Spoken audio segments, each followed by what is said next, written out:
Alhamdulillah, alhamdulillahirabbil alamin. Asyhadu an la ilaha illallah wa asyhadu anna Muhammadar Rasulullah.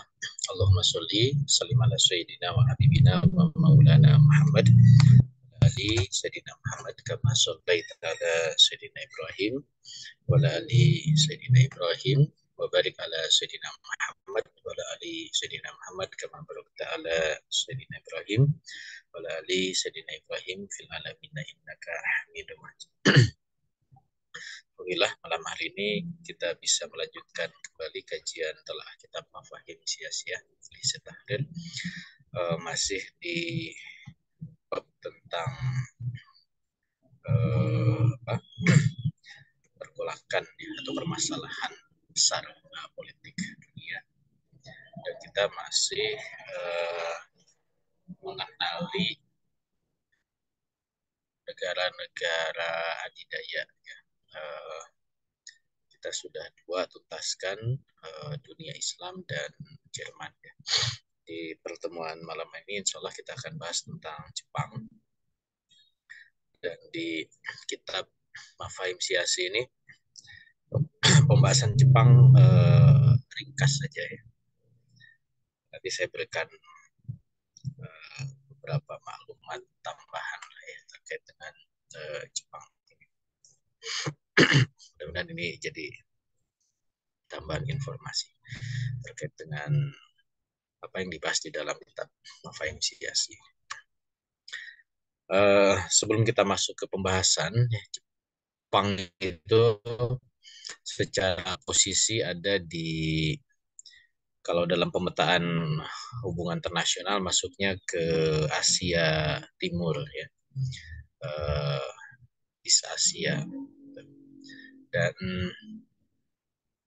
Jepang bersama Cina bersama India itu yang kemudian dikategorikan oleh Barat ya, oleh Eropa itu sebagai Timur gitu. Makanya kalau ada istilah West and East ya, Barat dan Timur, maka yang disebut Timur itu dulu ya, itu adalah India, Jepang, dan China gitu. Makanya studi tentang Timur ya, atau yang disebut sebagai studi ketimuran ya, apa istilahnya? Saya jadi lupa ya. Nah, itu tiga daerah itu yang kemudian menjadi pembahasan di dunia Barat ya.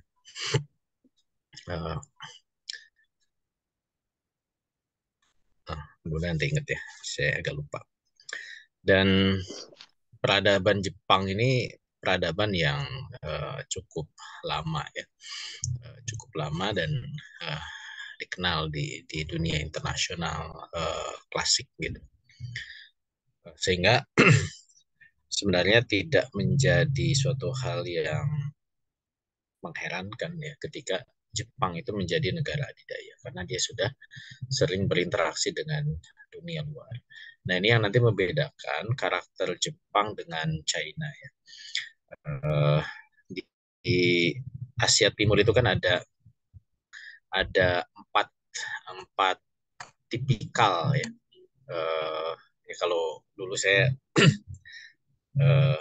ya apa namanya, guyonnya ya, ya lihat orang Jepang, orang Cina, orang Korea, orang Mongolia itu sama ya, sipit, putih, pendek gitu. Ini mohon maaf, tidak sifatnya rasis ya, karena memang tuh sifatnya rasnya begitu gitu ya, Mongoloid gitu. Apa yang membedakan Jepang, Cina, Korea, dan Mongol gitu? Nah, ternyata ada karakter-karakter yang unik gitu.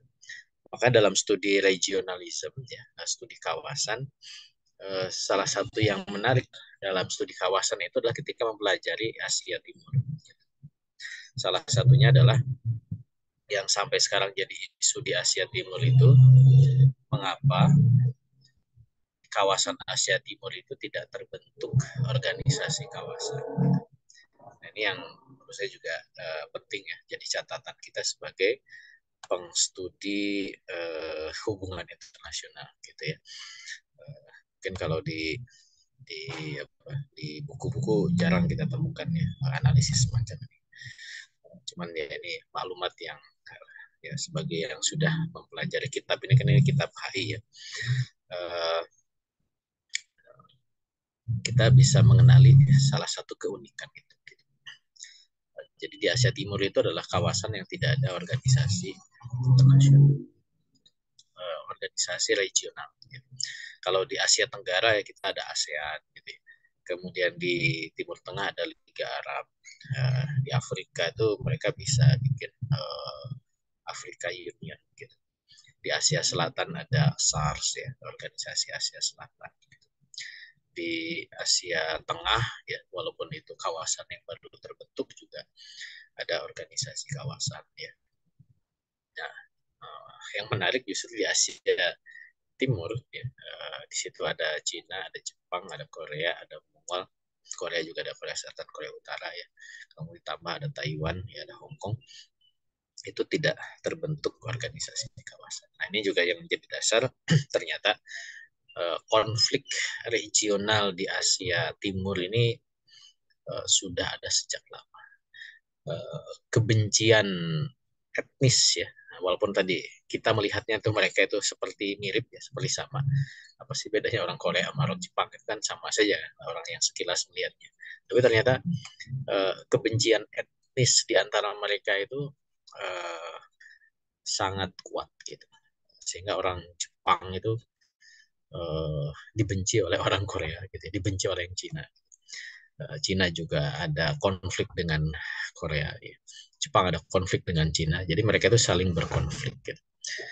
Dan dalam kacamata yang positif, konflik di antara mereka itu akhirnya menimbulkan ketidakbergantungan satu negara dengan negara lain di kawasan Asia Timur. Walaupun memang tidak dibahas di dalam kitab ini ya, misalkan kenapa Korea Selatan itu sekarang industrinya mulai naik ya, karena mereka tidak mau pakai produk Jepang gitu. Sehingga ketika ke Korea misalkan itu sangat sulit menemukan mobil dengan merek Jepang gitu. Lebih banyak kita bisa lihat di Indonesia ya, karena Indonesia mengimportir dari Jepang. Mereka lebih senang menggunakan mobil produk sendiri ya. Bahkan mereka mendorong untuk melakukan inovasi supaya bisa menyaingi tetangga seberang lautan ya, Jepang. Nah ini hal yang menurut saya penting juga untuk kita pahami terkait dengan karakter negara-negara di Asia Timur. Salah satunya adalah di dalam kitab ini dibahas dua nanti ya, tentang Jepang dan sedikit tentang China. Gitu. Nanti kita ulas juga tentang China. Nah di Jepang ini memang dia tadi saya sebut dia negara yang tua ya, negara yang sudah lama eksis dan sudah sering berinteraksi dengan dunia internasional di masa-masa lampau.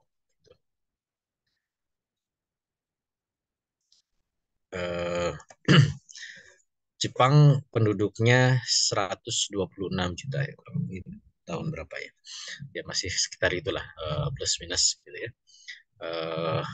Artinya untuk luasan teritorial yang tidak terlalu luas ya, Jepang itu luasnya sebesar Cina, sebesar Inggris ya kurang lebih.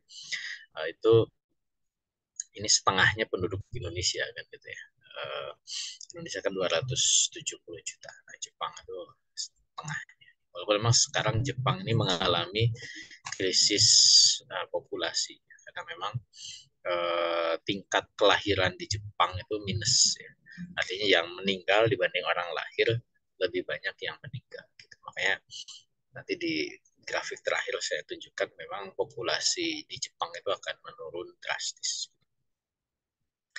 Nah, agama yang di Jepang juga yang dianut sebenarnya ini bukan agama ya, lebih ke budaya ya, Shinto gitu. Karena memang ini yang juga menarik dari Jepang, dia itu seperti rasional dalam ilmu pengetahuan dan teknologi, tapi dalam persoalan agama mereka nggak rasional. Cerita dari salah seorang Jepang yang beragama Islam, ya, Hasan Konakata, itu menyatakan mendakwahi orang Jepang itu seperti mendakwahi batu gitu ya, karena kukuh mereka terhadap budaya gitu. Mereka tidak bisa merasionalisasi persoalan spiritual gitu. Makanya agama lain itu sulit untuk bisa penetrasi di Jepang ya, karena ada barier budaya yang sangat kuat ya. Nah, ini sekilas informasi tentang Jepang. Ibu kotanya di Tokyo, mata uangnya yen, atau kata orang Jawa yen ono ya. Yen itu kalau bahasa Jepang ya. Ini beberapa landmarknya. Kalau ke Jepang biasanya datang ke tempat-tempat tersebut. Nah, ini secara ekonomi, oh ya, tadi penduduk itu 125 ya tahun 2021. Ini masih update ya. Nah, secara ekonomi memang sangat sejahtera lah ya Jepang itu, dengan GDP atau pendapatan per kapita 39.312 US dollar per tahun ya. Dibandingkan dengan Indonesia kan jauh ya. Indonesia 10.000 aja nggak nyampe gitu. Ini makanya Jepang termasuk negara yang diperhitungkan dalam ekonomi dunia. Nah, Jepang tadi saya sebut dia adalah negara yang sudah lawas ya, sudah tua. Dan ini dikaitkan dengan mitologi ya. Makanya kenapa bendera Jepang itu matahari ya, karena memang mereka meyakini secara mitos Jepang itu adalah negara yang atau tanah yang diamanahi oleh dewa matahari ya, yang kemudian melahirkan kaisar pertama Jimmu ya, dianggap sebagai anaknya Dewi Matahari ya, Amaterasu. Nah, ini itulah tadi mitologi yang tidak masuk akal ya kalau kita hitung dalam pertimbangan rasional manusia. Gitu. Nah,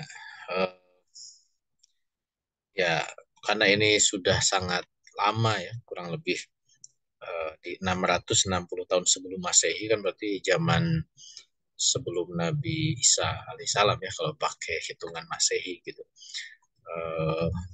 Berarti sudah sangat tua negara Jepang ini. Dan model kekaisaran Jepang itu masih bertahan sampai sekarang ya, dengan segala dinamikanya gitu, dengan segala perubahan-perubahan. Tetapi penghormatan terhadap Kaisar Jepang sebagai keturunan dari Dewa Matahari ini masih bertahan sampai sekarang. Ya. Nah, secara periode Jepang itu dibagi menjadi 3 periode ya.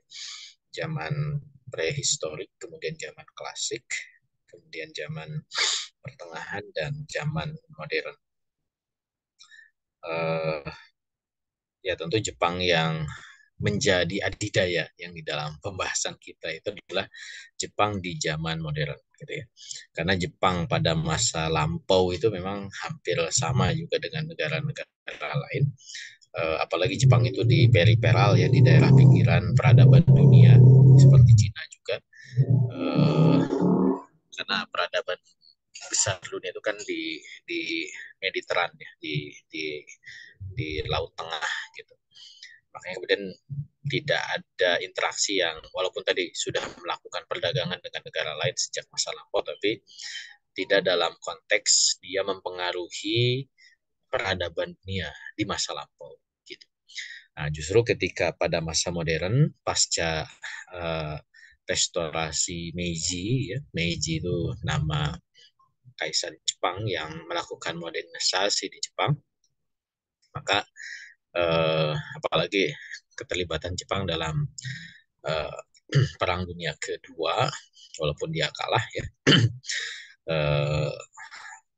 pada masa Showa, Kaisar Showa, itu menjadikan Jepang sempat mengguncang dunia ya.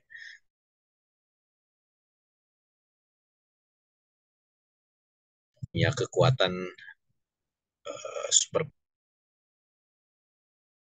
pada ya seumur jagung sebenarnya, tidak terlalu lama. Jadi punya fondasi industri militer yang balik lagi ya, kalau kita bicara tentang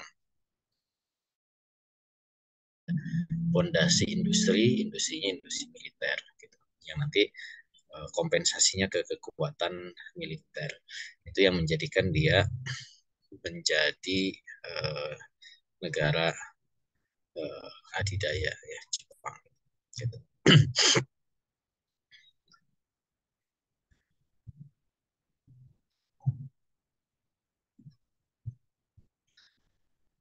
Nah ini apa namanya struktur pemerintahan Jepang. Jadi sekarang secara praktis yang menjalankan pemerintahan itu perdana menteri ya, yang mirip dengan monarki parlementer lah kalau kita padankan dengan negara-negara barat. Jadi keberadaan kaisar itu dia hanya walaupun dia diberikan hak-hak khusus ya, privilege sebagai kaisar ya, diberikan tunjangan dan lain sebagainya gitu. Secara operasional pemerintahan keseharian ya dia sifatnya parlementer. Nah ini beberapa perdana menteri yang cukup lama menjabat ya. Yang terkenal ini salah satunya Shinzo Abe ya. Kemarin ditusuk ya, meninggal. Nah dulu kekaisaran Jepang itu ya tadi saya sebut terjadi dinamika ya. Dulu sebelum ada modernisasi politik ya, itu memang dikuasai oleh para apa ya disebutnya shogun ya. Shogun itu pemegang kekuasaan militer, dan Jepang ini dikuasai oleh 5 keluarga utama ya, five regent house ya, Kobuin. Ada keluarga Takasukasa Kujou Kobuin, kemudian Ikagura dan Saionji gitu. Nah ini 3 ya mirip-mirip kalau di Eropa itu dengan klan ya atau tuan tanah ya pada masa sebelum uh, revolusi pemikiran di Eropa ya. Jadi kurang lebih modelnya itu penguasaan tuan tanah. Semuanya bermuara ke kaisar Jepang.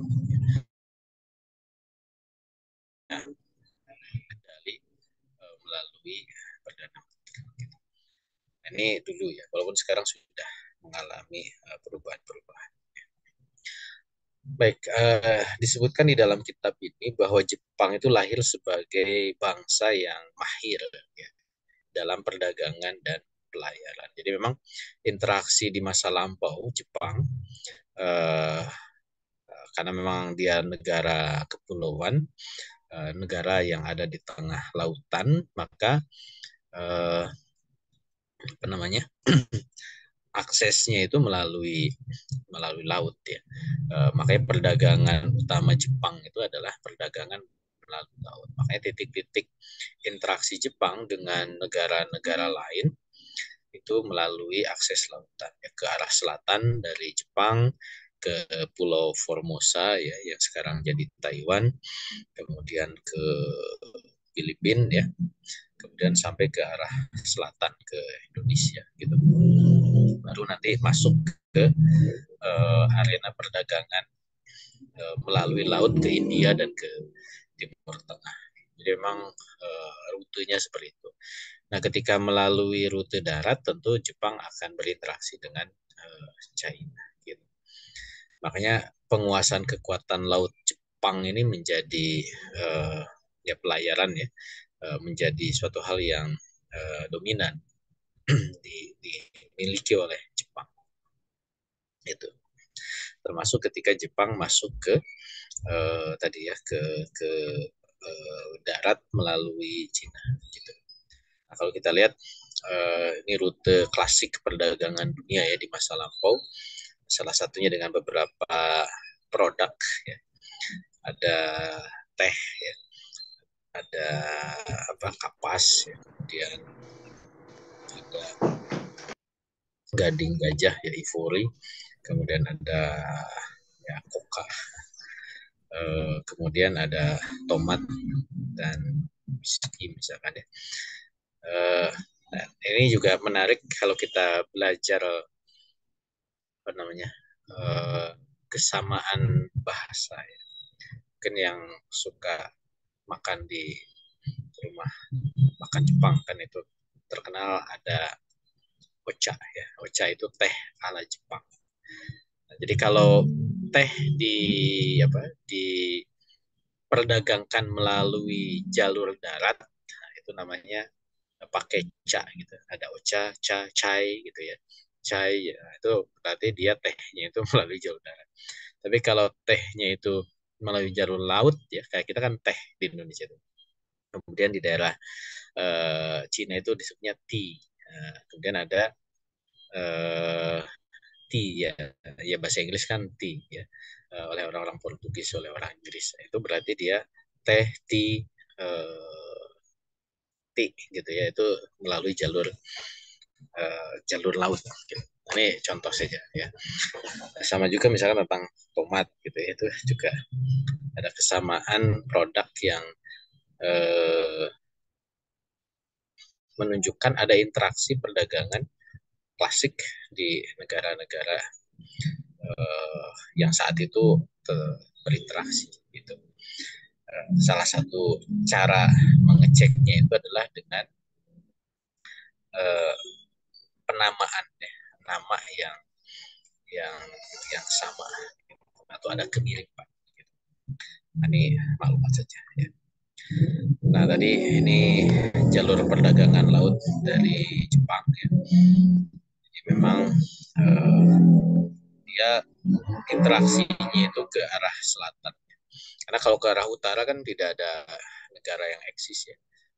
Daerah utara itu kan ke arah Alaska, Kutub Utara itu daerah dingin gitu. Sehingga rute rute utama itu yang warnanya kuning ya, itu adalah menyusul ya negeri-negeri yang ada di sebelah selatan Jepang.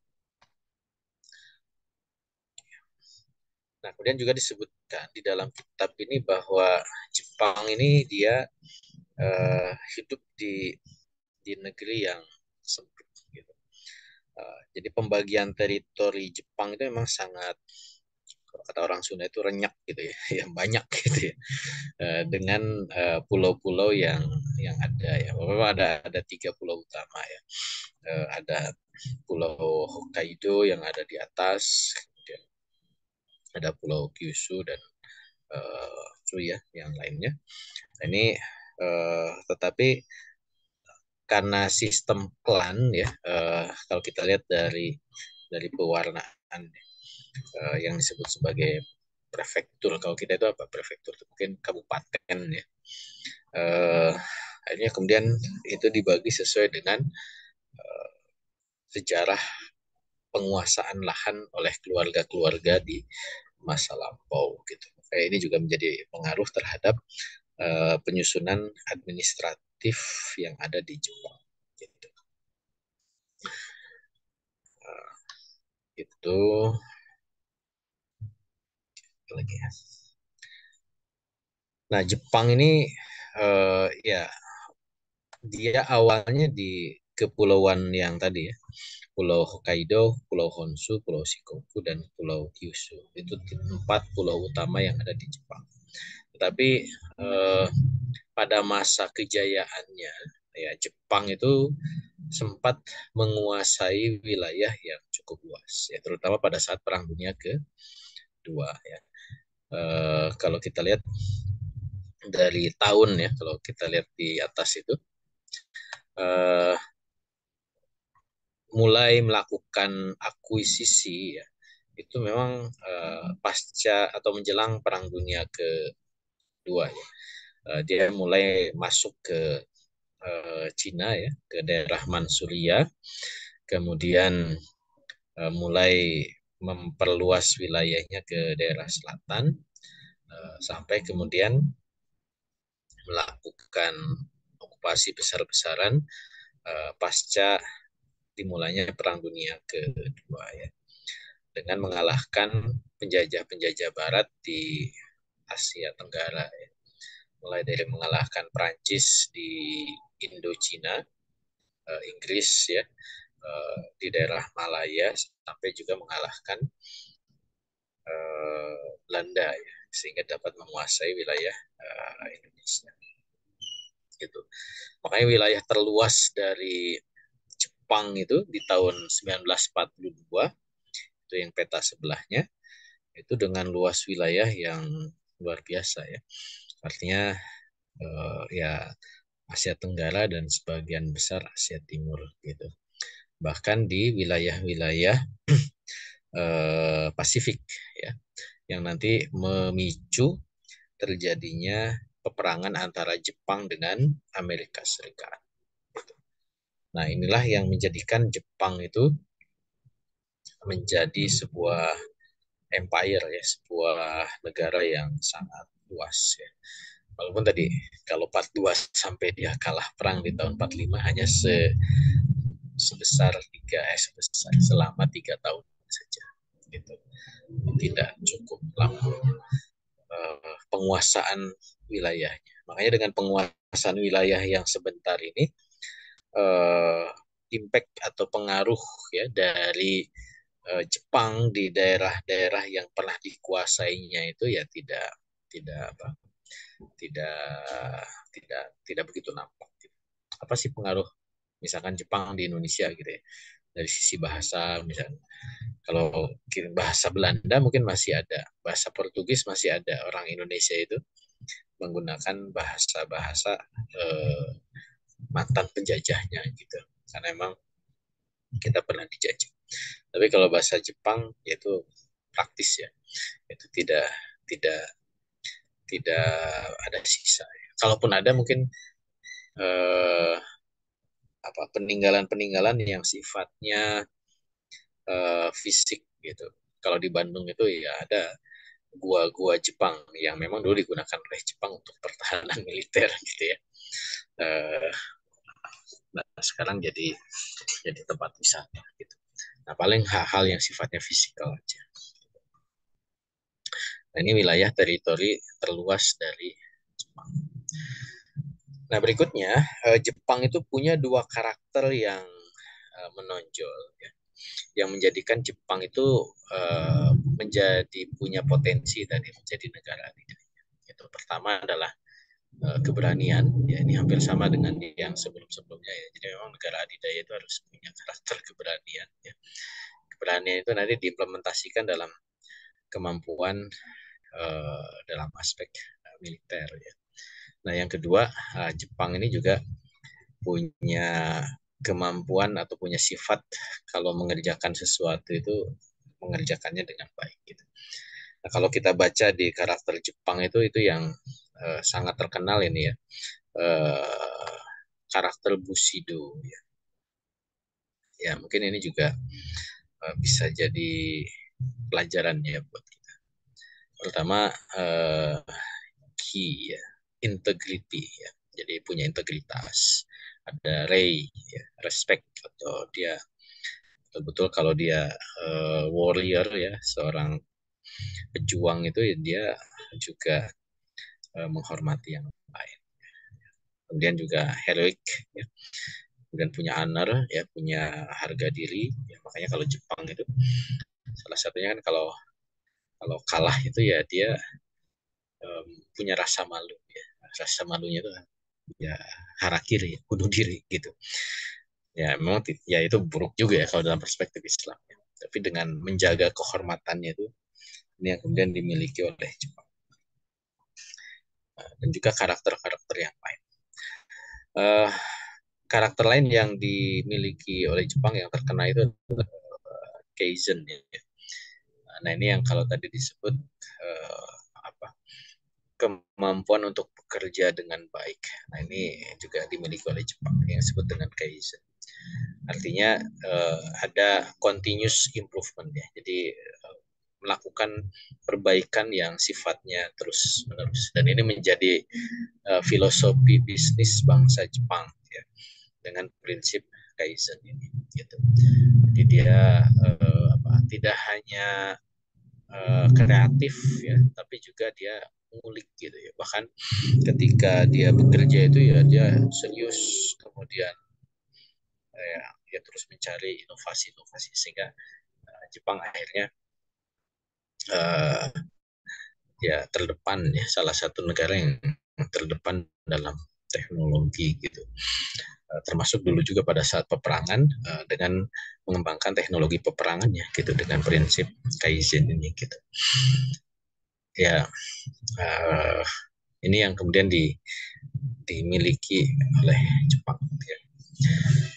Nah, dengan dua karakter tadi, ya makanya kemudian Jepang itu bisa dengan cepat melakukan proses industrialisasi. Walaupun memang ini baru muncul ya, pasca Jepang berkenalan dengan Barat ya, dan langsung cepat mengadopsi industri dari Barat pada masa Kekaisaran Meiji, makanya disebut pada masa restorasi Meiji gitu. Sehingga dengan begitu Jepang bisa menjadi negara adidaya gitu. Walaupun dari sisi luasan wilayah dia negara yang tidak sebesar Amerika Serikat, tidak sebesar negara-negara Eropa yang lain ya, Prancis misalkan, Jerman gitu. Dia hanya negara yang kecil saja, miriplah dengan Inggris gitu ya, luasannya itu gitu. Tapi ya Jepang punya kemampuan untuk meningkatkan level dia dengan proses industrialisasi. Nah inilah Kaisar Meiji.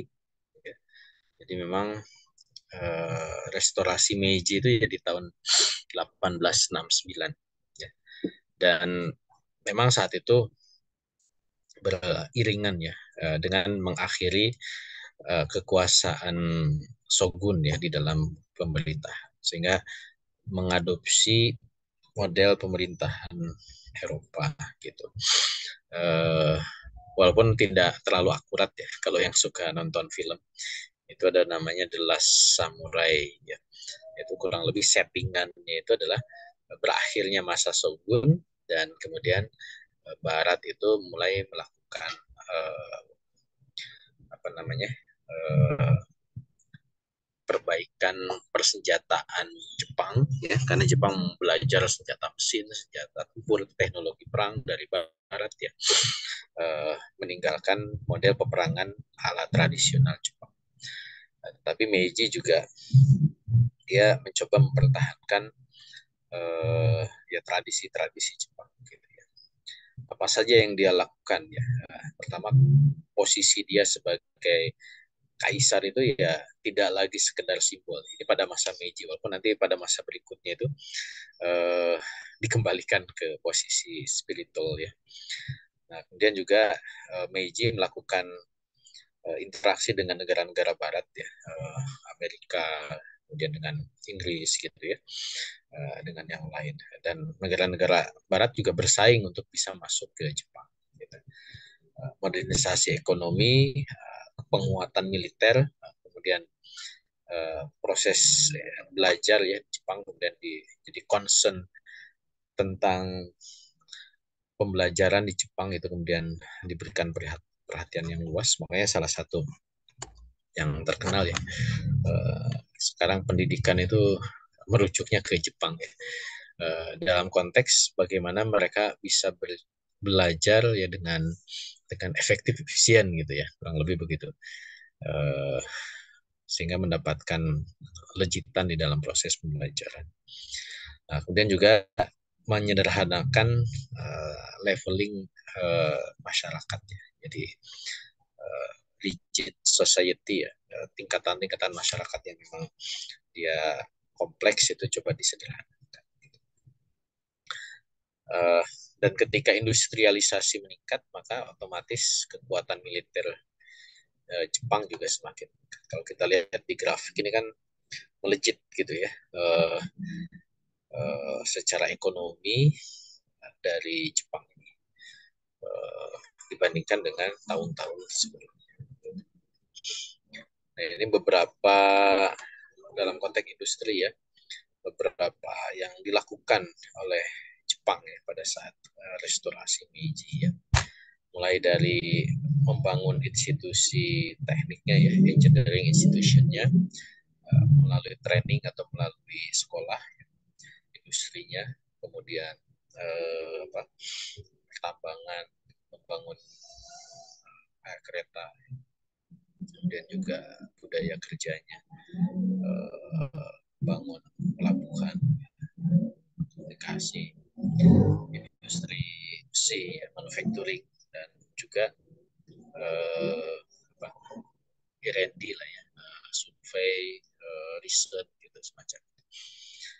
Makanya ini menjadikan proses industrialisasi di Jepang ini mengalami percepatan yang luar biasa gitu. Dan mereka rumuskan itu dengan sistematis gitu ya. Jadi tidak ego sektoral gitu ya. Jadi semuanya itu dalam satu kerangka yang sama gitu. Karena di bawah satu kementerian. Nah, ini industri-industri utama yang ada di Jepang ya. Mulai dari mesin, besi, baja, listrik ya, material dan lain sebagainya. Makanya dari tipikal industri yang dimiliki oleh Jepang ini, ya balik lagi ya, bahwa memang negara adidaya itu dia harus punya basis industri dasar ya, dan industri berat gitu. Jadi kalau memang industrinya pariwisata ya itu mah susah itu jadi negara adidaya. Justru harus industri dasar ya, misalnya tadi ya material, mesin gitu, kemudian energi gitu, kimia gitu. Baru dia bisa memanfaatkan industri dasar itu untuk ya kalau memang butuh supply amunisi buat peperangan, nah itu bisa cepat dia untuk bisa menjadi negara adidaya gitu. Nah ini yang sebelahnya itu ya pusat ya berbagai industri yang ada di Jepang. Nah, dengan kekuatan industri yang sedemikian rupa dan kemudian kekuatan militer yang akhirnya melejit, akhirnya kemudian Jepang mulai ekspansif ya. Dan yang terdekat itu adalah ya Korea dan Cina. Ya, sedikit ke atas itu ke Rusia. Gitu. Makanya kemudian Jepang mulai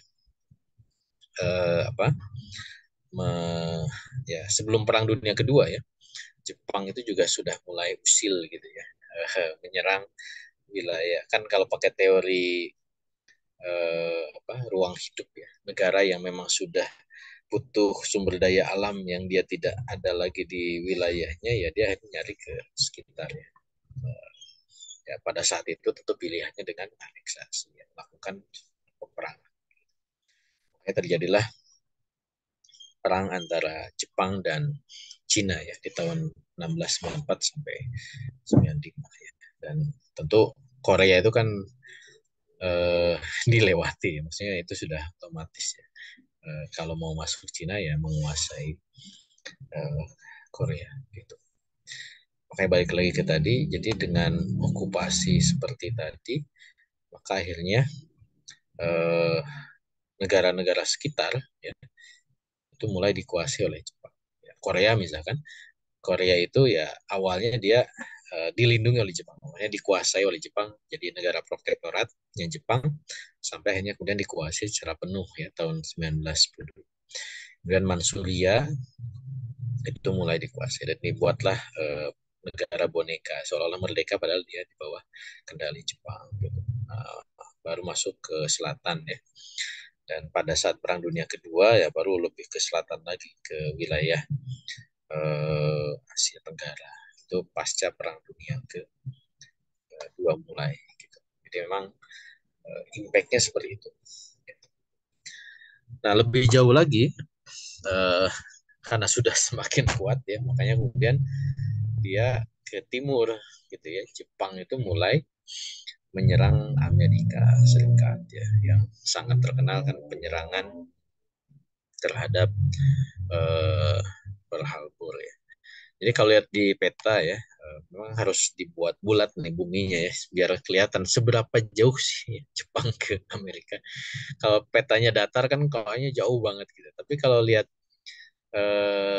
jalur utara ya, kalau lihat di peta ini, dari Jepang ke Amerika itu ya dengan menyusuri Kepulauan Alert ya, di daerah utara Pasifik ya, itu memang dekat gitu ya, dan itu memang bukan menjadi apa wilayah lautan yang sulit untuk dilewati gitu, untuk bisa masuk ke Amerika gitu. Walaupun memang yang dilakukan oleh Jepang itu kan dari arah selatan dengan menyerang ke Hawaii seperti itu.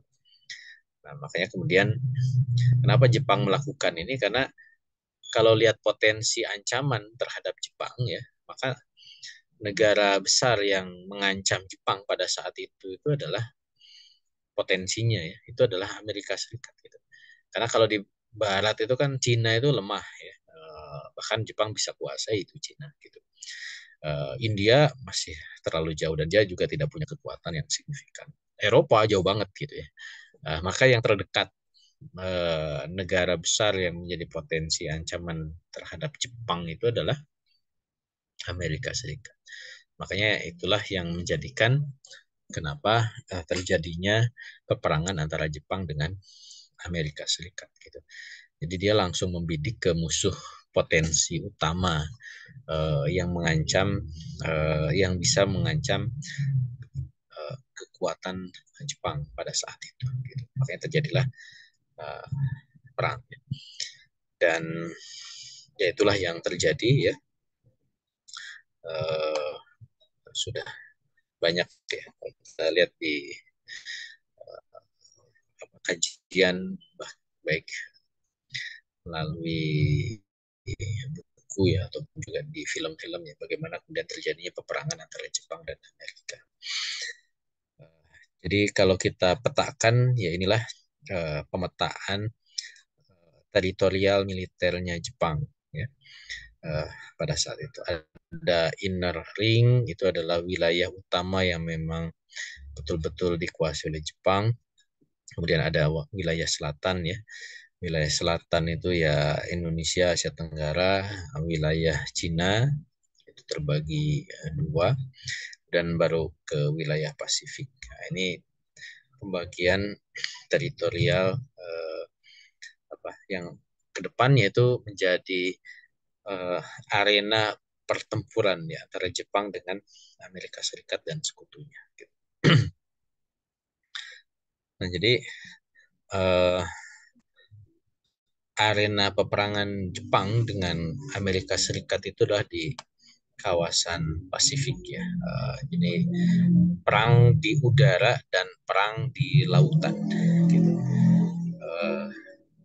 Jadi kalau kita lihat memang yang akhirnya kemudian menjadi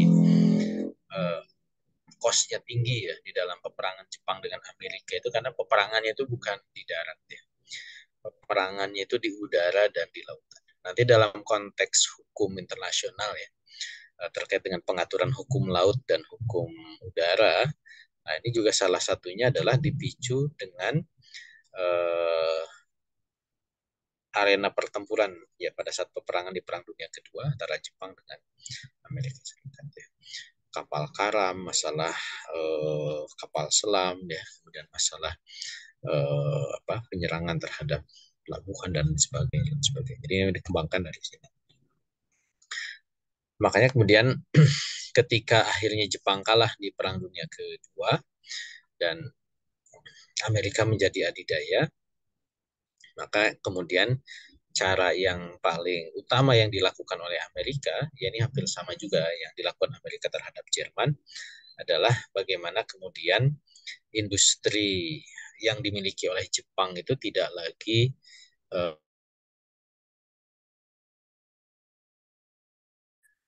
saya bisa sebut bahwa Jepang itu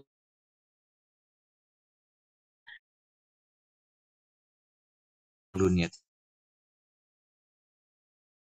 tangani perjanjian Tokyo, akhirnya Amerika menempatkan pasukan militer yang cukup besar ya di Jepang. Ini hampir sama dengan di Jerman kan. Di Jerman itu kan kemarin sampai 30 ribuan tentara ya. Di Jepang juga lebih banyak lagi gitu dibandingkan di Jerman. Nanti kita lihat. Nah, makanya kemudian kalau kita lihat secara industri maupun kalau kita lihat yang warna merah ya, ini Jepang itu kan terus naik nih GDP-nya karena memang proses restorasi Meiji.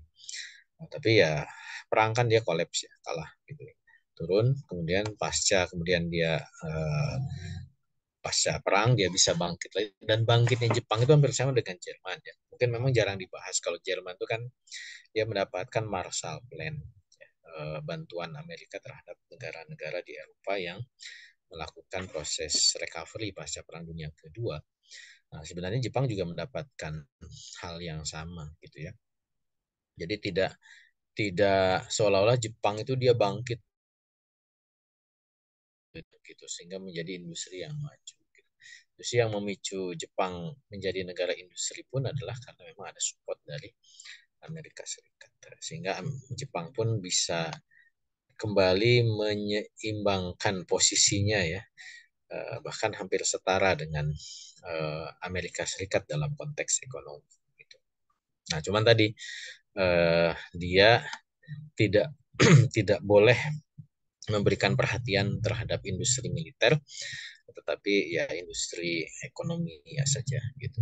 Makanya kemudian pengeluaran militer Jepang itu ya stagnan ya, tidak mengalami peningkatan yang signifikan karena memang Jepang itu dilarang ya memperkuat militernya. Makanya disebutnya Jepang itu boleh punya pasukan bela diri. Maksudnya bela diri itu bukan tanpa alat gitu ya. Artinya Jepang itu dia tidak boleh punya kekuatan ekspansif gitu, menyerang negara lain. Itu betul-betul dikendalikan oleh Amerika Serikat gitu ya. Ini kalau kita lihat bagaimana kemudian pengeluaran militer Jepang itu memang akhirnya stagnan, ya, tidak naik. Nah, makanya kemudian di Jepang, Amerika itu menempatkan pasukan yang sangat besar, ya. Bahkan lebih besar dibandingkan di Jerman. Kalau di Jerman 30 sekian ribu ya, 38 ribuan. Kalau di Jepang itu 55 ribu personil. Ya, hampir ya satu kecamatan ya, gitu itu pindah ke Jepang gitu. Untuk menyeimbang 50 ribu tentara. Jadi Jepang itu tetap punya tentara kurang lebih 250 ribu. Ini lebih kecil dibanding Indonesia ya. Memang kalau lihat rasio hampir sama ya. Indonesia kan jumlah penduduk 250 juta, tentaranya 500 ribu. Jepang 125, tentaranya 200 ribu. Rasionya hampir mirip gitu. Tapi masalahnya di Jepang itu ya ditempatkan pasukan militer Amerika gitu. Karena memang ya hakikatnya seperti dijajah gitu.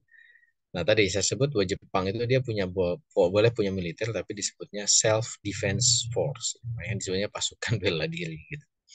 Artinya eh, tidak dikategorikan sebagai army, sebagai tentara gitu. Jadi dia hanya untuk kemudian bisa bisa mempertahankan diri saja. Ya, karena tadi dia tidak boleh punya potensi untuk menjadi negara yang apa, memicu peperangan. Jadi kalau kita lihat misalkan dari kepemilikan arsenal ya, Ini kan Jepang tentaranya 250 ribuan. Amerika kan banyak ya, 1,3 juta, Cina 2 juta. Nah, kepemilikan senjata berat ya kayak kapal selam, kemudian rudal balistik itu Jepang nggak punya gitu ya. Kemudian juga pasukan kapal induk itu nggak ada. Ya, kalaupun ada kapal perang itu hanya Exot aja. Exot itu ya untuk patroli di sekitaran Jepang gitu.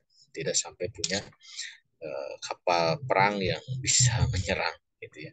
Nah, ini yang kemudian dilemahkan oleh Amerika Serikat. Gitu. Nah, makanya tadi bahwa industri Jepang itu akhirnya difokuskan eh, ke peningkatan ekonomi ya. Dan memang karena tadi ya karakter Jepang dia punya inovasi dan lain sebagainya, akhirnya kemudian industrinya terus terus berkembang dan meningkat. Gitu. Nah, mungkin ini beberapa brand Jepang yang bukan jualan, setidaknya mengenalkan oh ini memang Jepang. Gitu. Toyota itu otomotif ya, Canon macam-macam kan produknya. Ya. Beberapa mungkin ada yang kenal ya, Uniqlo ini yang mulai naik nih, baju ya, Nintendo hiburan, ya. Dan ASIC itu sepatu ya, Yamaha itu motor gitu, Fuji film. Selain yang terkenal, ini juga yang valuable ya. Ada NTT ya, provider, kemudian SoftBank juga provider, Sony teknologi yang otomotif itu ya ada Toyota, Honda, Nissan ya. Retail itu 7-Eleven ya. Sempat juga masuk ke Indonesia tuh bangkrut juga, nggak begitu laku di Indonesia. Nah, ini juga ini 2017 ya, company yang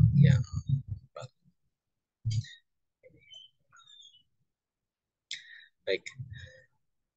Nah, kenapa itu semua dilakukan ya? Karena tadi Jepang itu tidak naik levelnya di kancah internasional. Dalam konteks bukan berarti tidak terlibat dalam urusan diplomatik ya, tetapi dalam konteks dia mempengaruhi konstelasi internasional. Jadi makanya Amerika betul-betul buat Jepang itu lemah gitu ya. Nah, ini balik lagi ke tadi, jadi Pearl Harbor ya. Kalau kita lihat memang tentara Jepang itu dengan kekuatan angkatan udaranya luar biasa. Nah, ini salah satu peperangan yang terkenal di Perang Dunia Kedua itu adalah Battle of Midway ya, di daerah Pasifik. Kalau kita lihat hampir seimbang gitu ya antara kekuatan Jepang di sebelah kiri dengan kekuatan Amerika di sebelah kanan. Mulai dari dan ini memang apa namanya, udara dan laut ya,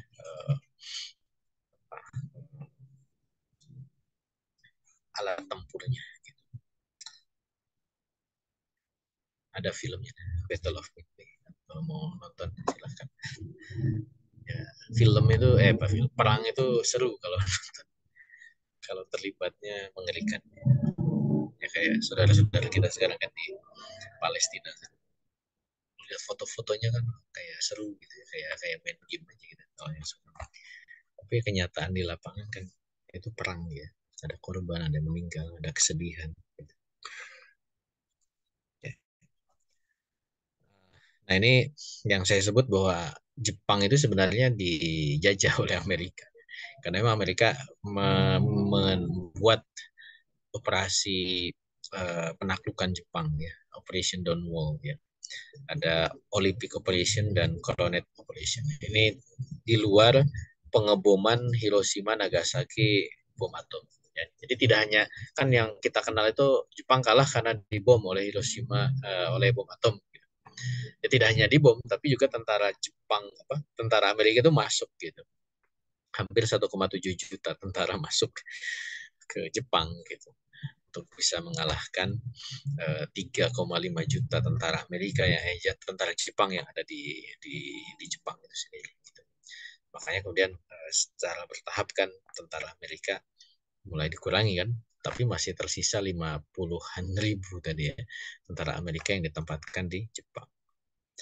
Nah ini basis-basis militer Amerika yang ada di Jepang. Jadi kalau kita lihat di wilayah yang dikuasainya, ini kan banyak gitu ya, seperti itu.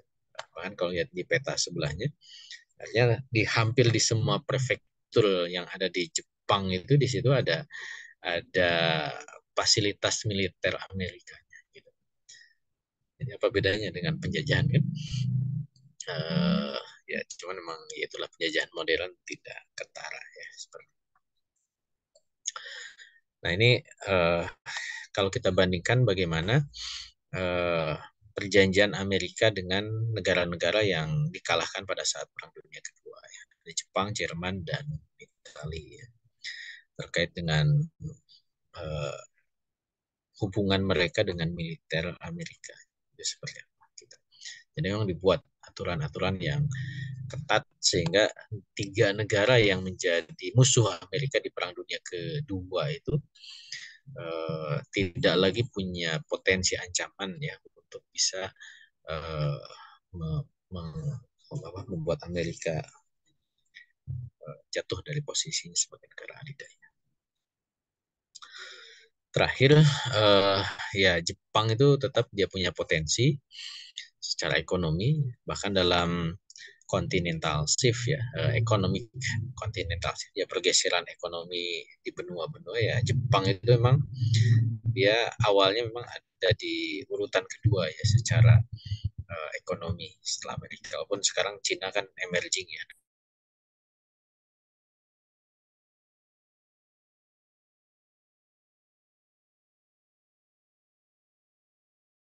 Salah satu negara dengan GDP yang sangat tinggi ya, sehingga secara ekonomi dia cukup diperuntukkan.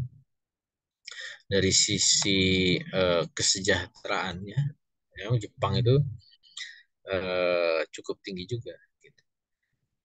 Jadi kalau lihat di prosentase negara yang terkaya ya, negara yang terkaya itu Jepang urutan 3 ya, setelah Amerika, Cina dan Jepang 6,9% gitu. Indonesia di mana? Indonesia hanya 0,5%. Ada sih tapi. Nah, cuman problemnya adalah Jepang itu mengalami penurunan populasi, makanya kemudian dia kelak gitu ya akan mengalami problem. Bahkan sekarang sudah mulai Jepang itu mengalami problem kependudukan. Baik itu yang saya bisa share pembahasan kita tentang Jepang sebagai negara adidaya.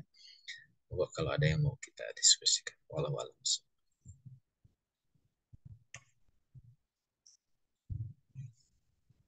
Ya, Alhamdulillah. Ya, Alhamdulillah, Bapak Ibu.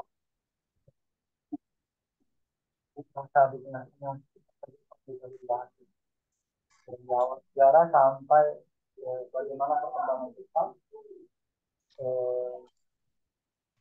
hingga modern sekarang ya, Jepang modern. Ya, Alhamdulillah Bapak Ibu, kita dikenali bahwa awal sejarah kemunculan Jepang, kemudian keluarnya Jepang sebagai negara kekaisaran sehingga menjadi negara yang mampu menyebarkan kekuasaannya atau pengaruhnya di luar wilayah Jepang. Kemudian hari ini setelah tadi titik baliknya ya bahwa setelah Perang Dunia Kedua dia kalah, kemudian semangat untuk menjadi negara adidaya bahkan menjadi negara yang invasif tadi juga tidak muncul kembali ya. Ya inilah salah satu tadi yang disampaikan oleh Alfred, pengaruh dari politik Amerika yang membuat Jepang tidak mampu kembali menjadi negara dikuasai. Alhamdulillah Bapak Ibu, ini sesi tanya jawab kita buka di antara Bapak Ibu. Jika ada yang ditanyakan, kepada lisan. Seperti biasa bisa dikirimkan pertanyaan-pertanyaannya di kolom chat. Nanti akan kita sampaikan atau langsung dijawab oleh Ustaz. Atau jika ada yang ingin bertanya langsung interaktif kepada beliau, bisa juga langsung saja bertanya kepada Ustaz. Ya. Eh, ya, kami tunggu ya Bapak Ibu. Kemudian, ya, sudah ada Ustaz.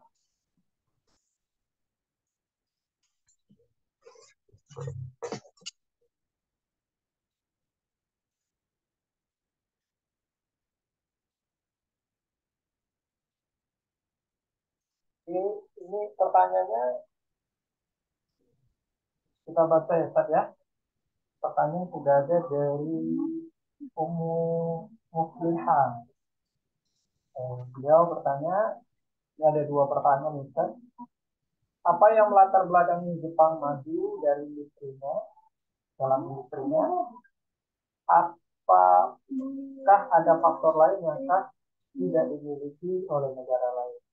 Ini pertanyaan pertama. Dan pertanyaan kedua tentang percaya diri maksudnya ya. Memerangi Cina yang pada akhirnya mampu mengambil sebagian kecil wilayah Cina, termasuk percaya dirinya menyerang Amerika.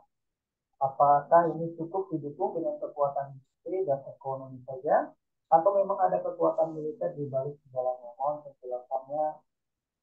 Ini pertanyaan dari umum Ustaz. Ini berkaitan Jepang, Ustaz. Ya, yang pertama sebenarnya tadi sudah kita singgung ya bahwa memang eh, Jepang mulai naik ya dalam konteks industri itu ya pasca restorasi Meiji ya. Ketika memang ada kebijakan dari Kaisar Jepang untuk terbuka terhadap eh, apa namanya pengaruh dari Barat gitu. Bahkan saking terbukanya itu akhirnya terjadi benturan kan dengan apa namanya kalangan yang berpegang teguh dengan tradisi Jepang, misalkan dalam konteks kemiliteran gitu. Nah, jadi itu yang menjadi pemicu. Memang ada kebijakan, ya. Ada kebijakan, dan ini menjadi penting kebijakan kepala negara ya untuk memberikan perhatian dalam hal tertentu itu menjadi signifikan gitu ya. Karena kalau tidak ada kebijakan ya tentu perhatian ke arah industrialisasi itu tidak akan terjadi. Dan Jepang itu memang diuntungkan dengan adanya restorasi. Nah, yang kedua, memang tadi ada karakter dari bangsa Jepang yang tadi ya karakter apa Bushido dan Kaizen itu yang menjadikan kalau di kitab ini sebutnya dia pekerja keras gitu ya, serius pekerja keras gitu, sehingga ya kalau tadi apakah ini khas ya Kaizen Bushido itu memang khas Jepang gitu, cuman kan pekerja keras itu juga sebenarnya dimiliki oleh bangsa lain gitu ya. Walaupun mungkin ada bangsa lain yang kayak Indonesia kan tidak terkenal pekerja kerasnya gitu ya, tinimbang Jepang atau Jerman gitu. Disebut pemberani, Indonesia juga kan dikenal oleh dunia itu ramah gitu ya. Ya kalau ramah kan bukan bangsa yang suka perang gitu ya. Makanya Indonesia mungkin punya PR kalau ingin naik level ke level negara adidaya gitu ya. Bukan berarti kita harus jadi bangsa yang galak gitu. Cuman ya dominan dari karakter bangsanya itu yang harus kemudian diarahkan ke karakter yang support ya terhadap potensi adidayanya gitu. Nah itu yang saya lihat ya dari Jepang. Pertama memang ada kebijakan kaisar, yang kedua memang ada karakter baik Bushido ataupun Kaizen yang menjadikan Jepang itu maju dalam industri. Bahkan sampai sekarang ya dengan walaupun ya restorasi Meiji itu kan jadi trigger ya pemicu. Tapi dengan karakter yang dimiliki oleh Jepang itu ya dia kemudian bisa tetap dalam posisi menjadi negara industrial. Walaupun nanti ada karakter buruknya, ya salahnya tadi misalkan dalam konteks spiritualismenya yang buruk ya, sehingga Jepang itu mudah mudah ya mungkin juga ini masalah keseimbangan ya. Eh, Ketika dia ada kehormatan gagal bunuh diri gitu ya, tidak punya landasan spiritual yang kuat. Gitu. Nah yang kedua ya tentu menyerang negara lain ya, Cina kemudian Amerika itu kan memang bukan hanya karena faktor ekonomi ya, karena memang Jepang akhirnya bisa meningkatkan eskalasi kekuatan militernya gitu. Nah sehingga akhirnya kemudian eh, ya tadi kalau disebut PD ya akhirnya ya Jepang punya kepercayaan diri yang tinggi untuk bisa akhirnya ya menguasai Cina ya, bahkan kalau kita lihat di serangan Jepang terhadap Pearl Harbor itu kan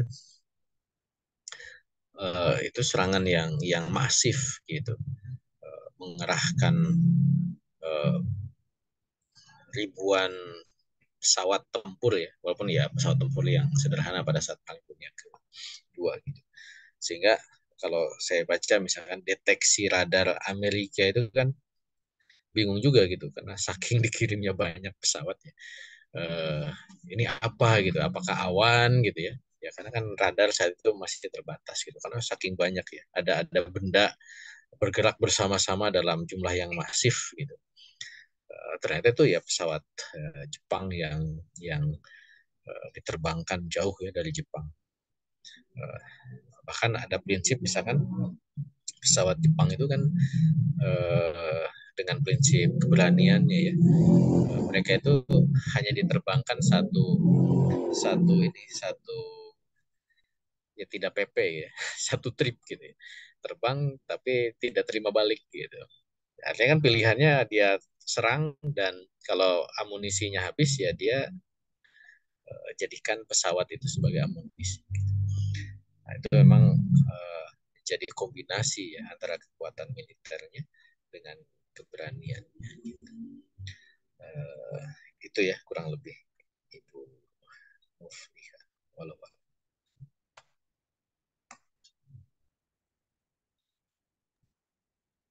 Alhamdulillah, sudah terjawab ya. Oke, nah, kemudian pertanyaan selanjutnya dari Ibu atau Mbak Rofida. Ustaz, apa bisakah dijelaskan tentang perbedaan kekaisaran, kerajaan, dan empire? Mengingat ada kemiripan antara keduanya. Syukron Ustaz. ya itu dari nama orang ya. Kalau nama pemimpinnya kaisar itu kekaisaran. Bahasa Inggrisnya kekaisaran itu empire ya.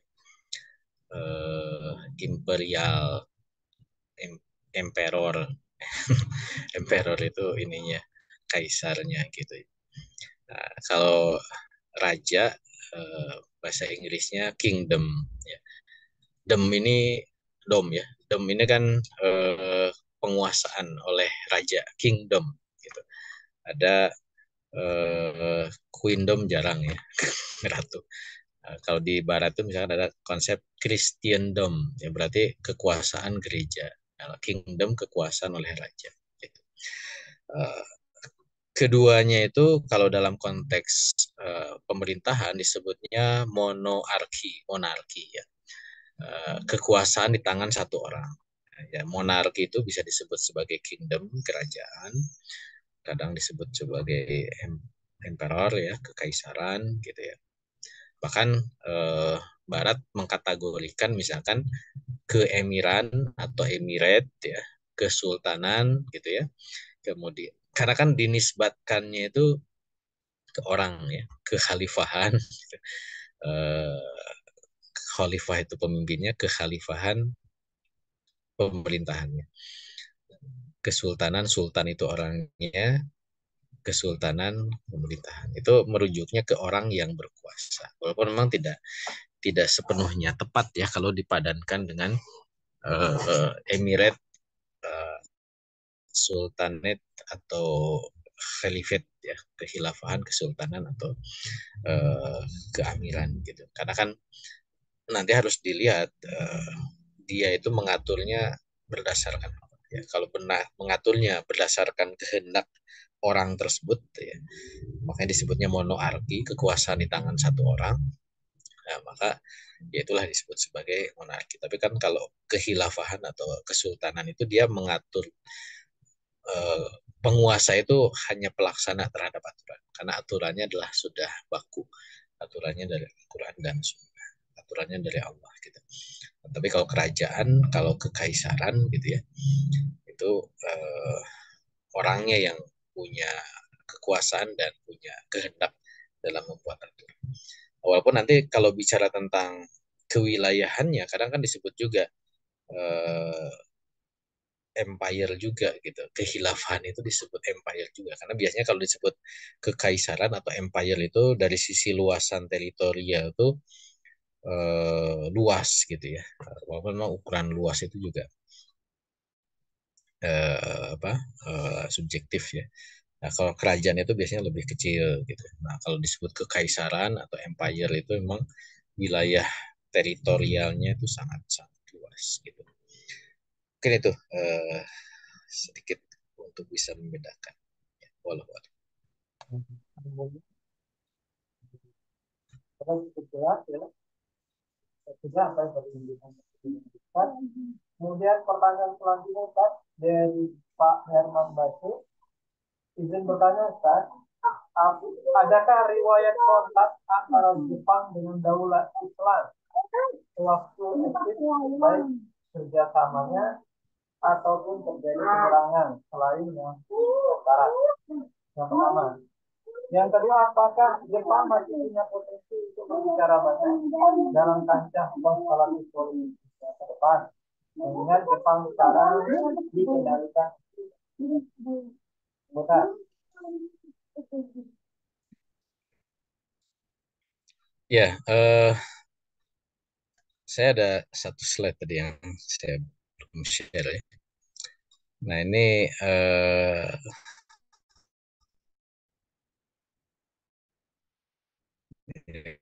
saya dulu tanya Usmani.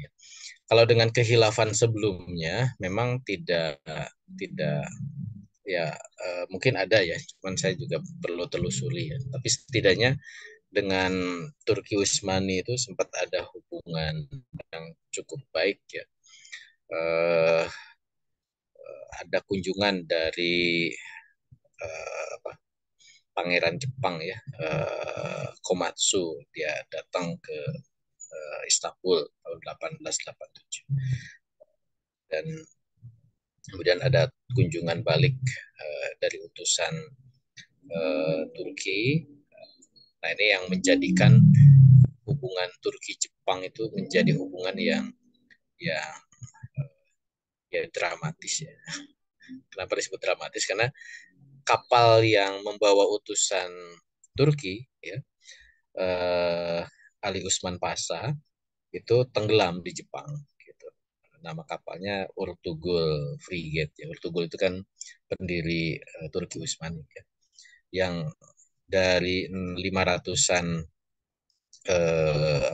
penumpang kapal itu ya meninggal, hanya sekitar 69 yang hidup gitu. Dan itu kemudian menjadi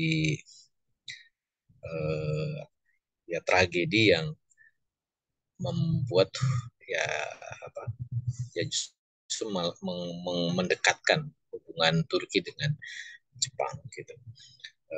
Makanya dibuat semacam monumen ya untuk memperingati hubungan antara Turki dengan Jepang gitu.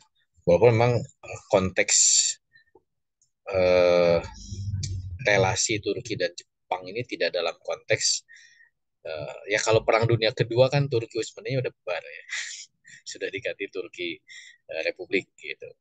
Pada saat Perang Dunia ke-1 ya Jepang belum terlibat di dalam perang.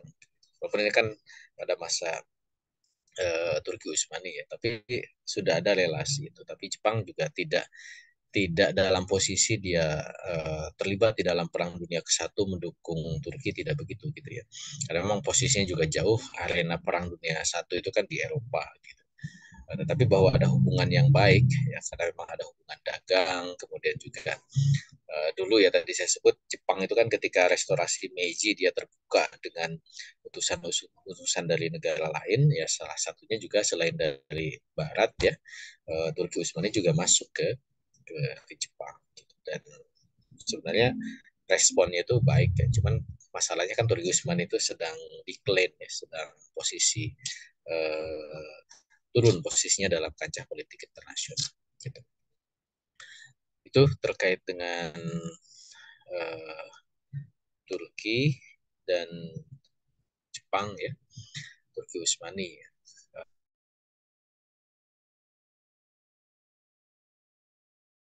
Turki masih punya potensi ya,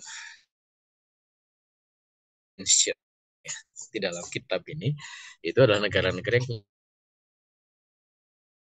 Jepang itu disebut, walaupun kalau di pembahasan sebelumnya kan Jepang itu diurutkan berikutnya ya, di level berikutnya setelah Amerika, kemudian ada Rusia, ada Inggris, Prancis gitu ya, ada Jerman, nah Jepang itu urutan urutan berikutnya gitu. Jadi tidak menjadi level-level awal ya.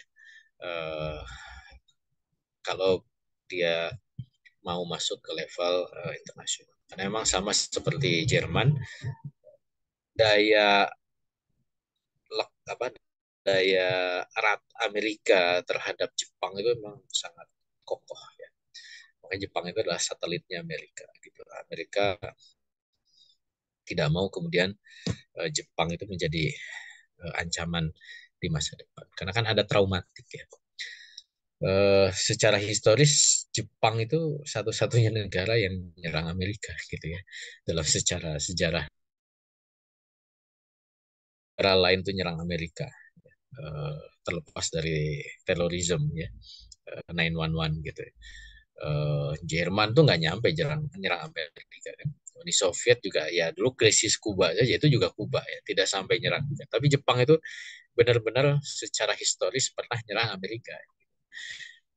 Walaupun nggak nyampe ke benuanya ya, ke daratannya di Hawaii gitu. Makanya traumatik terhadap Jepang itu melekat bagi Amerika. Baru kemarin-kemarin saja di awal tahun ini Amerika longgarkan tadi ya kekuatan militer Jepang itu untuk bisa memperkuat lagi, karena memang Amerika ada kepentingan untuk menghadapkan Jepang dengan China gitu. Makanya memang dari sisi potensi Jepang punya gitu. Cuman memang eh, sama dengan Jerman, Amerika itu sudah tanamkan ya tentaranya di negara tersebut gitu. Sehingga ya Jepang tidak leluasa gitu ya untuk membangun kekuatan yang tiba-tiba akan mengancam Amerika Serikat gitu. Uh, itu ya tentang yang kedua. Jadi kalau potensi memang punya, karena karakter dua itu memang karakter potensial ya, keberanian, militerisme, industri dengan karakter pekerja keras gitu. Itu kan potensial untuk menjadi negara adidaya. Nah, cuman masalahnya dia dicengkram gitu ya oleh Amerika Serikat gitu. Nah, tinggal kan kita lihat cengkraman Amerika itu apakah ngendur atau enggak.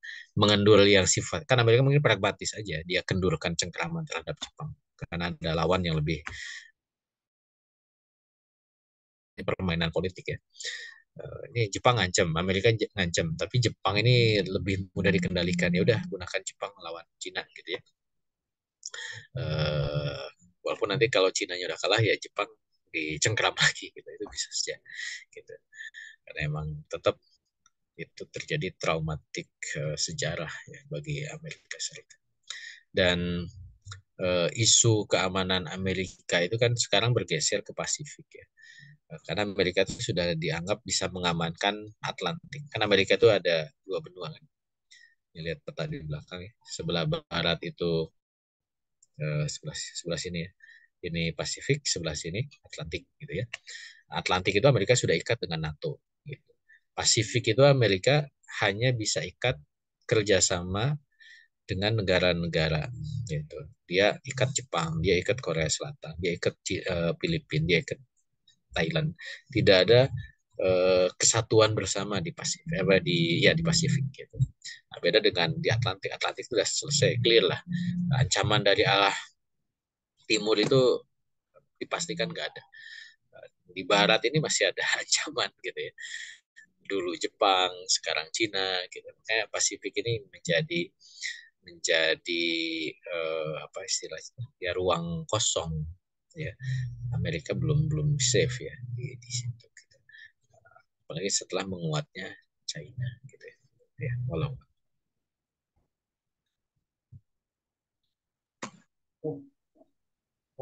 Kemudian kami kira dapat ditangkap ya Pak Herman. Berarti sesuai dengan pertanyaan-pertanyaannya. Kemudian ini pertanyaan dari Pak Rio atau Mas Rio. Ini menjadi pertanyaan terakhir Ustaz, kalau tidak ada lagi pertanyaan dari jamaah ya. Assalamualaikum. Apa Ustaz izin bertanya? Pengeboman Hiroshima dan Nagasaki oleh Amerika, apakah karena posisi Amerika sudah terpisah, terutama penyerangan Jepang ke Pearl Harbor di Hawaii, Amerika, atau ada faktor lain Ustaz? Mohon penjelasannya. Jazakallah khairan katsir. ya harus dibaca urutannya ya. Jadi Pearl Harbor itu di awal perang tahun 42 ya. Hiroshima Nagasaki itu di akhir perang tahun 45. Jadi artinya eh, apa namanya? Sebentar, loncat-loncat. Eh, Serangan bom Hiroshima Nagasaki itu bukan karena memang terdesak oleh Jepang, gitu. Tapi itu adalah strategi untuk mengakhiri perang justru, gitu ya. Karena memang Jepang sendiri sudah mulai lemah ya, setelah berperang 3 tahun. Uh, Kemudian Amerika dia berhasil mengembangkan teknologi arsenalnya ya, alat-alat tempurnya. Salah satunya adalah dia menemukan bom atom gitu. Setelah siapa? Uh, ada filmnya yang terbaru Oppenheimer, Einstein itu kemudian berhasil mengembangkan teorinya dan dibuat bomnya dan akhirnya kemudian dicoba gitu. Karena kan uh, pilihannya gini, kalau dia uh, terus-terusan perang secara konvensional ya, tadi tempur di darat, tempur di laut, tempur di udara, itu kan energinya dan cost-nya tinggi gitu. Makanya dengan ditemukan senjata pemusnah massal ini, bom atom, uh, akhirnya kemudian itu bisa menjadi pilihan untuk menjadi ancaman terhadap Jepang gitu, untuk bisa menghentikan peperangannya. Dan kenapa dipilih Hiroshima Nagasaki? Itu kan kota kecil ya, Hiroshima Nagasaki. Kenapa nggak dipilih Tokyo misalnya, ibu kotanya yang dihancurkan? Gitu. Ya karena itu bukan untuk menghancurkan Jepang, gitu. Apa, bom itu, gitu. Tapi untuk menghentikan perang. Kan beda antara menghancurkan Jepang dengan menghentikan perang. Kalau ingin menghancurkan ya dibunuh kan, dihabisi. Gitu. Makanya kalau kita lihat tadi ya, sekilas di jumlah korban Perang Dunia Kedua itu, saya tunjukin slide-nya.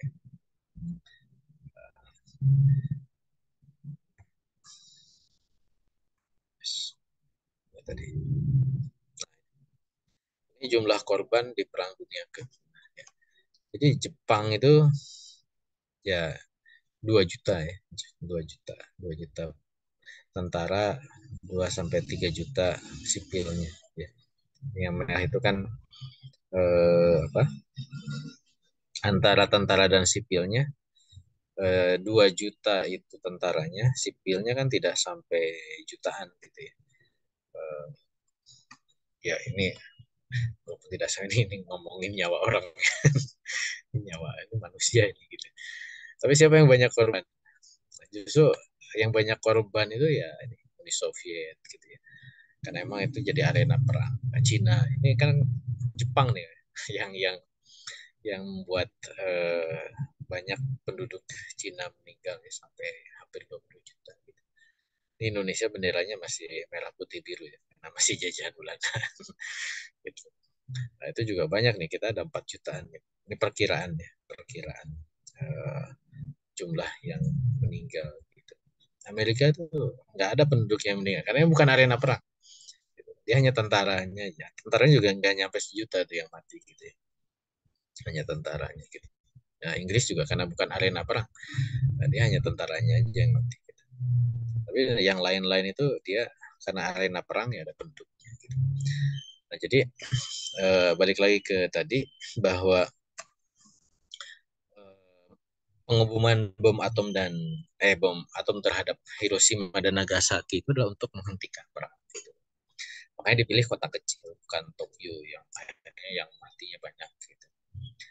Ya istilahnya apa saja itu dipilih kota kecil gitu ya. Untuk karena kalau dia tidak menyerah ya, ini saya udah punya senjata yang canggih gitu ya, bisa bunuh banyak orang. Berhenti nggak gitu? Sekali nggak berhenti, ternyata harus 2 kali gitu, baru dia berhenti gitu. Jadi itu uh, posisinya ya, terkait dengan bom Hiroshima dan Nagasaki. Jadi bukan karena terdesak, karena memang itu sebenarnya sudah menang ya. Kalau kita lihat dari arena peperangan itu, sekutu itu sebenarnya sudah menang. Cuman kan Jepangnya ngeyel ya, dan potensi dia masih tetap bisa mengembangkan kekuatan itu masih tetap ada gitu, sehingga harus dihentikan supaya tidak berlama-lama lagi Perang Dunia Kedua itu.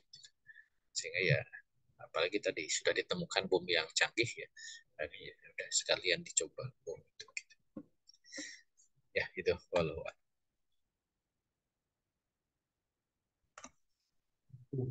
Alhamdulillah. Sudah terjawab ya Pak Rio. Nah, ini kemudian ada lagi pertanyaan Ustaz dari Mufai. Mungkin bertanya Ustaz, ini lumayan banyak poin Ustaz, ada 4 poin pertanyaan beliau. Pertama, ini pertanyaan beliau Ustaz, mengapa Jepang bisa terlibat pada Perang Dunia Pertama yang notabene biasanya di Eropa dan antara negara-negara Eropa, sementara Jepang jauh dari Eropa. Mau dibaca satu-satu nih Pak? Ya, Oke, yang kedua, belajar dari sejarah pernah disebutkan, pelajaran sejarah pernah disebutkan, Jepang menyerah tanpa syarat kepada sekutu. Tadi kita singgung. Nah ini kenapa bisa menyerah begitu saja tanpa syarat? Sekutu yang di sini siapa maksudnya Ustaz? Yang ketiga, pada kondisi hari ini, mengapa cara hidup masyarakat Jepang sangat kontradiktif? Satu sisi dia pandai secara teknologi, tapi bodoh dari sisi survivalnya. Dengan mereka memilih skill, ya, padahal yang dibutuhkan itu hanya perlu nalar yang sederhana. Dan yang terakhir, keempat, mengapa yang dianggap multi potensial Amerika adalah Amerika hingga pada 1941 Jepang menyerang Pearl Harbor tadi ya. Bukankah Rusia itu lebih dekat secara geografis dari Jepang? Ini kan ada 4 pertanyaan. Saya kira ini pertanyaan penutup aja kan, kalian nanti. Monggo kan diberi tanggapan. ya yang pertama keterlibatan Jepang di Perang Dunia ke-1 kan tidak terlalu signifikan. Ya karena dia punya hubungan aja dengan Jerman ya. Dia diminta untuk mengamankan apa istilahnya tuh ya rute laut ya di Pasifik gitu, daerah Samudra Hindia. Karena kan kita tahu Jerman itu kan punya, kita udah bahas ya, Jerman itu dia punya apa, jajahan di Pasifik ya gitu. Walaupun memang tidak terlibat di dalam peperangan secara langsung, karena memang eskalasinya hanya di kawasan Eropa ya. Jepang sebagai sekutu dekatnya ya dengan Jerman itu kemudian ikut gitu ya, uh, support terhadap Jerman di dalam Perang Dunia Satu. Walaupun tadi tidak terlibat dalam peperangannya, sebenarnya tidak tercatat ada pertempuran gitu ya, yang dilakukan oleh Jepang. Nah, yang kedua, menyerah sekutu. Kenapa menyerah tanpa syarat ya tadi, di bom ya Hiroshima Nagasaki. Makanya dia ya sudah nyerah, nggak bisa apa-apa lagi. Tanpa syarat ya, kalau syarat berarti kan minta apa, minta ya namanya syarat ya, minta syarat-syarat ya, boleh nyerah tapi begini begini, begini. Tapi Jepang tidak melakukan itu karena memang dia ya anggaplah mungkin sudah kalah teknologi perang gitu ya. Eh, Kalau tempur darat masih bisa diimbangi, tempur laut bisa diimbangi, tempur udara bisa diimbangi. Tapi ketika ada bom atom, Jepangnya nggak punya bom atom, gimana kan gitu ya? Sudah tidak seimbang lagi peperangannya gitu. Makanya kemudian di situ Jepang ya rasional saja dia menyerah gitu. Sekutu itu siapa? Ya tadi sudah disinggung, Perang Dunia Kedua itu kan sekutu itu adalah Amerika dan aliansinya gitu, lainnya Inggris, Perancis, ya, Belanda gitu. Kemudian juga negara-negara jajahannya, termasuk di situ ada Uni Soviet, ada Cina ya. Cina nasionalis ya, karena memang Cina komunis belum ada. Itu adalah sekutunya. Uh, nah, tentu yang dimaksud kepada sekutu ini ya kepada Amerika Serikat sebenarnya. Karena kan yang sign perjanjian Jepang itu dengan Amerika ya di Tokyo, perjanjian Tokyo. Itu yang kedua, yang ketiga, hmm, bukan survival ya, spiritual gitu. Iya, ya itulah Jepang ya. Jadi pintar secara teknologi, tapi spiritualitas mereka itu rendah gitu. Dan itu yang juga diherankan oleh orang Jepang. Kenapa free child ya? Mereka justru rasional bagi mereka. Anak itu jadi beban gitu. Karena mereka mikir hidup itu ya dia gitu. Saya yang cari makan, saya yang bekerja, kenapa saya harus ngasih makan nih orang yang tiba-tiba muncul, siapa anaknya gitu ya. Jadi beban.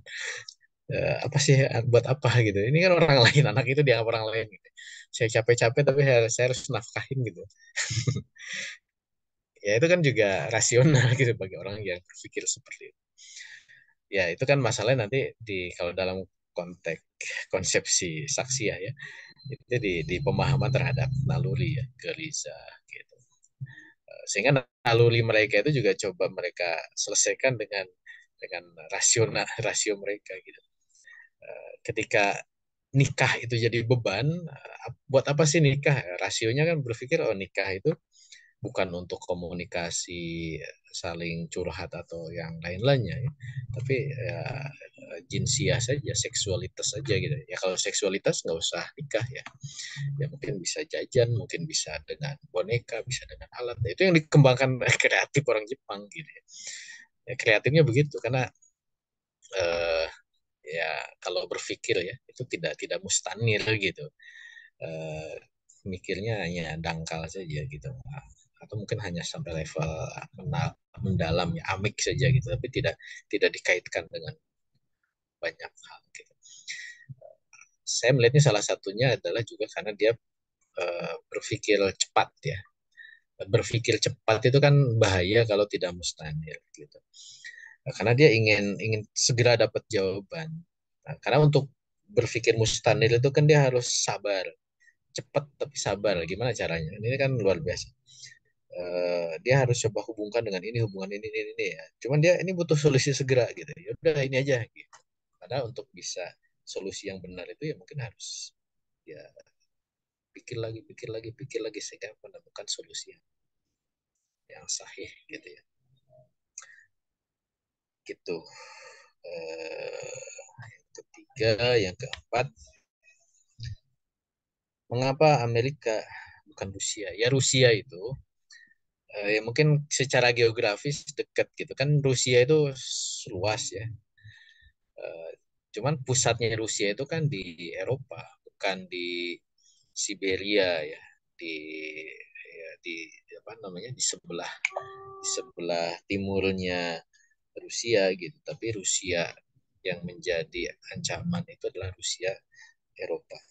Makanya kemudian eh, memang terjadi perang ya. Jepang Rusia itu kan di perebutan daerah Kuril ya, daerah Pulauan Kuril itu menjadi wilayah yang jadi sengketa antara Jepang dengan Rusia. Eh, Cuman memang eh, apa ya? Ya pada saat itu tidak signifikan juga gitu ya. Kemudian yang dianggap sebagai potensi ancaman itu adalah Rusia. Sama logikanya kayak gini. Eh, Amerika dengan Rusia itu kan musuhan Uni Soviet. Tapi kok musuhannya di mana? Di Atlantik gitu. Padahal kan di Pasifik itu mereka sebelahan tuh, Amerika dengan Rusia. Kenapa nggak perangnya di situ gitu? Sebelahan itu kan. Ya karena emang arenanya itu bukan di situ. Arena arena eh, perebutan konstelasi itu bukan di Selat Bering antara persebelahannya Amerika dengan Rusia, itu nggak signifikan kayak gitu. Uh, Kalau dalam teori politik itu ya penguasaannya itu ya harus ya penguasaan ini ya, penguasaan pemerintahan itu ya di ibu kota gitu. Makanya kemudian jadi arena peperangan itu di Eropa dengan Moskow gitu ya. Kalau dengan Rusia ya walau Alhamdulillah, semua pertanyaan sudah terjawab, Ustaz. Ya, dan semua penanya juga sudah memberikan tanggapan. Oke, ini udah nggak ada lagi nih pertanyaan kan kita sudahi. Kira-kira ada yang ingin disampaikan Ustaz sebagai penutup penjelasannya? ya, alhamdulillah kita bahas Jepang. Minggu depan kita insya Allah lanjutkan ke Amerika Serikat ya. Ini nanti menarik ya, Amerika memang cukup cukup banyak juga pembahasan. Nanti kita lihat apa cukup satu pertemuan atau berapa pertemuan. Insya Allah kita lanjutkan.